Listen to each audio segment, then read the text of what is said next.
আসসালামু আলাইকুম। দেখেন একটা জামা, এটা হলো বিবেকের জামাগুলো আমি দেখাইতেছি আপনাদেরকে। বিবেকের জামা দেখেন, অনেক সুন্দর একটা বিবেক। এই জামাটা দেখছেন, সেই সুন্দর পেস্ট কালারের মধ্যে একটা জামা। এই জামাগুলো আমি কালকে কাটছি, আজকে আমি এখন শনিবার ছাড়তেছি জামাগুলো। এখন বাজে হইল 10টা 35। দেখছেন, আজকে শনিবার 16 তারিখ।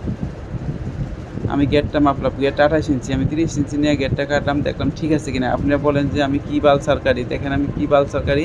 আর জামাগুলো কমপ্লিটগুলোও দেখেন আপনারা। হাতা হয়েছে প্লাজো হাতা 16 ইঞ্চি, এখানে আমি 18 ইঞ্চি নিয়ে নিলাম। 16 ইঞ্চি, আর হাতার মধ্যে মাথার মধ্যে লেস দেবো আমি, লেসটাও দিয়ে দিলাম এটা।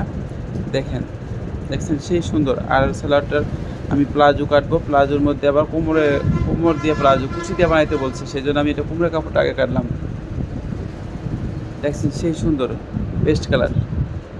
আর এখন আমি এটা 4 ভাঁজ করলাম, করে এখন আমি এটা এই যে 4 ভাঁজ করে বিছাইলাম। বিছাই এখন আমি এটা প্লাজোটা কাটবো হলো 21 দিলাম।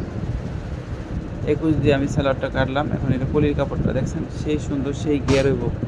অনেক গিয়ার দিয়ে সালোয়ারটা কাটলাম, 48 ইঞ্চি পরি, এই জন্য আমি গিয়ার দিয়ে সালোয়ারটা কাটলাম। আর ওনাটা দেখেন, মাশাআল্লাহ অনেক সুন্দর একটা ওড়না, দেখছেন সেই সুন্দর, অনেক সুন্দর। দেখেন, আর দেখে দেখে বেশি বেশি শেয়ার দিন, বেশি বেশি ফলো দেন। আর যার যার লাগবে আমাদের সাথে যোগাযোগ করেন। আসসালামু আলাইকুম।